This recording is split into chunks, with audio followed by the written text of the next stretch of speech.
అందరికీ వినాయక చవితి శుభాకాంక్షలు. వినాయక చవితి హిందువులకు తొలి పండుగ.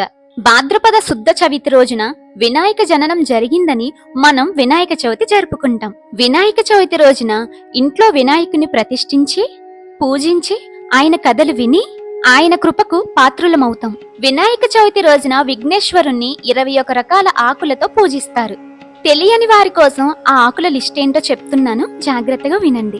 మాచీపత్రం, బృహదీపత్రం అంటే ములకాకని కూడా అంటారు. బిల్వ పత్రం అంటే మారేడాకు, దూర్వాపత్రం అంటే గరికాకు, దత్తూర పత్రం అంటే ఉమ్మెత్తాకు, పదరీపత్రం అంటే రేగాకు, ఉత్తరేణి, తులసి పత్రం, చూతపత్రం అంటే మామిడాకు, కరవీర పత్రం అంటే గన్నేరాకు, విష్ణు క్రాంత పత్రం అంటే శంఖపుష్పం, దాడిమి పత్రం అంటే దానిమ్మాకు, దేవదారు పత్రం అంటే దేవదారాకు, మరువక పత్రం అంటే దవనం, సింధువార పత్రం అంటే వావిల్లి ఆకు, జాజి పత్రం అంటే జాజిమల్లి, గండకీ పత్రం అంటే కామంచి ఆకు, సెమీ పత్రం అంటే జమ్మి ఆకు, అశ్వత్థ పత్రం అంటే రావి ఆకు, అర్జున పత్రం అంటే తెల్లమద్ది ఆకు, అర్కపత్రం అంటే జిల్లేడాకు. అన్ని దొరికిన వాళ్ళు 21 రకాల పత్రాలతో పూజ చేస్తారు. దొరకని వాళ్ళు 9 లేదా 11 పత్రాలతో పూజించుకోవచ్చు. వినాయక చవితి రోజు వినాయకుడి కథలు చదివినా విన్నా వినాయకుని పూజ చేసినంత ప్రతిఫలం సంపాదించుకోవచ్చు.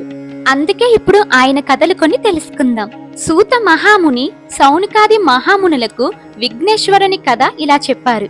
పూర్వం గజరూపం కల రాక్షసుడు మహాశివుని కోసం ఘోర తపస్సు చేశాడు. అతని తపస్సుకు మెచ్చి పరమేశ్వరుడు ప్రత్యక్షమయ్యి నీకు ఏం వరం కావాలో కోరుకోమన్నాడు. అప్పుడు ఆ రాక్షసుడు, స్వామి, నీవు ఎల్లప్పుడూ నా ఉదరంలోనే నివసించాలి అని కోరాడు. శివుడు అతని కోరికను మన్నించి లింగరూపం ధరించి గజాసురుడి కడుపులో కొలువయ్యాడు. పార్వతీదేవికి ఈ విషయం తెలిసి చాలా బాధపడి మహావిష్ణువు దగ్గరికి వెళ్ళింది. ఓ దేవదేవ, ఇంతకు ముందు కూడా మీరే నా భర్తని భస్మాసురుడి దగ్గర నుంచి కాపాడారు. ఇప్పుడు కూడా మీరే ఏదో ఒక ఉపాయం ఆలోచించి నా భర్తని తీసుకురమ్మని ప్రాధేయపడింది. బ్రహ్మాది దేవతలను వివిధ వాయిద్యకారులుగా మార్చి గజాసురుని పురానికి వెళ్లారు. అక్కడ విష్ణుమూర్తి సన్నాయి వాయిస్తూ గంగిరెద్దును ఆడించాడు. అది చూసి తన్మయుడైన గజాసురుడు మీకేం కావాలో కోరుకోండి అన్నాడు. ఈ గంగిరెద్దు మహోన్నతమైన నందీశ్వరుడు తన శివుణ్ణి వెతుక్కుంటూ వచ్చింది. కాబట్టి నీ దగ్గర ఉన్న శివుణ్ణి ఇచ్చేయ్ అని అడిగాడు. తనకిక మరణం తథ్యమని గ్రహించి తనకొక వరం ఇవ్వమని కోరుకున్నాడు.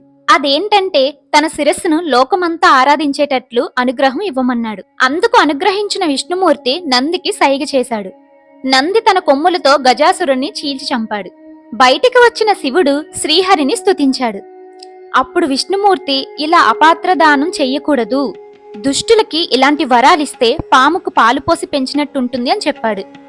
వినాయకుడి జననం ఎలా జరిగిందో ఇప్పుడు మనం తెలుసుకుందాం. కైలాసంలో పార్వతీదేవి శివుడు రాకని తెలుసుకొని ఆనందించి తలస్నానం చేయుటకై నలుగు పెట్టుకొని ఆ నలుగుతో ఒక బాలుని రూపం తయారు చేసి దానికి ప్రాణం పోసింది. ఆ బాలుడికి ద్వారం దగ్గర కాపలా ఉండమని, ఎవరినీ లోపలికి రానివ్వద్దని చెప్పి స్నానానికి వెళ్ళింది. ఆ బాలుడు సాక్షాత్తు పరమశివుణ్ణి అడ్డగించి తల్లి ఆనతిని నెరవేర్చాడు. ఒక పిల్లవాడు తనని అడ్డగించాడు అనే కోపంతో పరమశివుడు తన త్రిశూలంతో పిల్లవాడి తలను ఖండించాడు. అది చూసిన పార్వతి ఎంతో దుఃఖించగా శివుడు కూడా చింతించి గజాసురుని తలని అతికించి ఆ బాలుడికి ప్రాణం పోశాడు. అందువల్ల ఆ బాలుడు గజాననుడిగా పేరు పొందాడు. గజాననుడు తల్లిదండ్రులను భక్తి శ్రద్ధలతో కొలిచేవాడు. కొన్నాళ్లకి పార్వతీ పరమేశ్వరులకు కుమారస్వామి జన్మించాడు.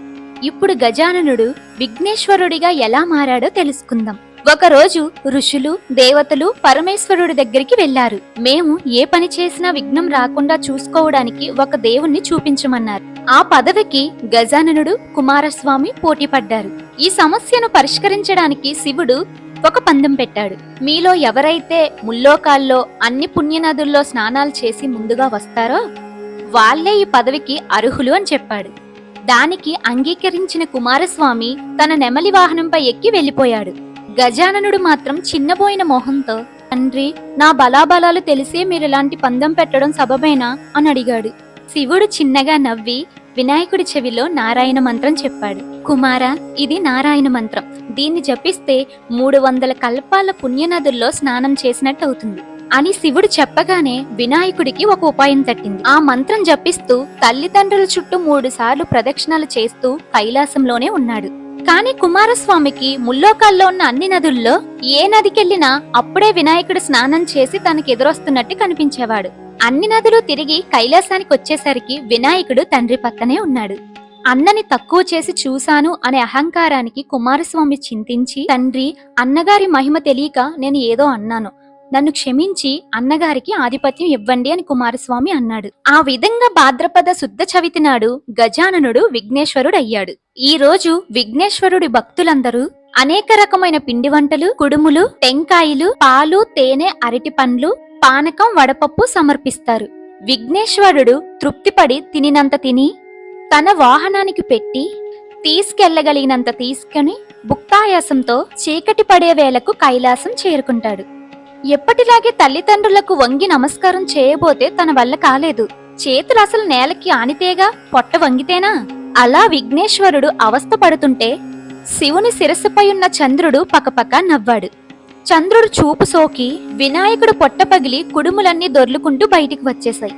వినాయకుడు కుప్పకూలిపోయాడు. అది చూసి పార్వతీదేవి ఏడుస్తూ చంద్రుడిని ఇలా శపించింది. ఓరి పాపాత్ముడా, నీ చూపు తగిలి నా కొడుకు మరణించాడు, అందుకని నిన్ను చూసిన వాళ్ళు పాపాత్ములై నీలాపనిందులు పొందుతారు అని పార్వతీదేవి శపించింది. అదే సమయంలో సప్త ఋషులు యజ్ఞం చేస్తూ తమ భార్యలతో అగ్నికి ప్రదక్షిణలు చేస్తున్నారు. అగ్నిదేవుడు ఆ ఋషి భార్యలను చూసి మోహించాడు. కాని ఋషుల శాపాలకు భయపడ్డాడు. అతని కోరిక గ్రహించిన అగ్నిదేవుని భార్య ఒక్క అరుంధతి రూపం తప్ప మిగతా అన్ని రూపాలు ధరించి అతనికి దగ్గరైంది. ఋషులు అది చూసి తమ భార్యలే అగ్నిదేవునితో మోహంలో పడ్డారని తమ భార్యలను వదిలేశారు. దీనికి కారణం వాళ్ళు చంద్రుని చూడడమే. విష్ణుమూర్తికి ఈ విషయం తెలిసి కైలాసానికి వచ్చి విఘ్నేశ్వరుడి పొట్టని పాముతో కుట్టించి అమరత్వాన్ని ప్రసాదించాడు. అప్పుడు దేవతలు మిగిలిన వారంతా, ఓ పార్వతి, నీవిచ్చిన శాపం వల్ల లోకానికే ముప్పు, నీ శాపాన్ని ఉపసంహరించుకోమా అని ప్రాధేయపడ్డారు. పార్వతి కూడా మళ్లీ బ్రతికిన తన కుమారుణ్ణి ముద్దాడి, ఏ రోజైతే చంద్రుడు నా కుమారుణ్ణి చూసి నవ్వాడో ఆ రోజు చంద్రుణ్ణి చూడరాదు అని శాపాన్ని తగ్గించింది. ఆ రోజే భాద్రపద శుద్ధ చతుర్థి. ఆ రోజు చంద్రుని చూడకుండా అందరూ జాగ్రత్తగా ఉన్నారు. ఇలా కొంతకాలం జరిగిన తర్వాత ద్వాపరీ యుగంలో రాజ్యమేలుతున్న కృష్ణుడి దగ్గరికి నారదుడు వచ్చి ఆ కబురు ఈ కబురు మాట్లాడుతూ చంద్రుడి మీద ఉన్న శాపం గురించి కూడా చెప్పాడు. అది విని కృష్ణుడు కూడా ప్రజలందరికీ చంద్రుని చూడవద్దు అని చాటింపు వేశాడు. ఎందుకంటే ఆ రోజు భాద్రపద శుద్ధ చవితి. కానీ కృష్ణుడికి పాలంటే చాలా ఇష్టం కదా.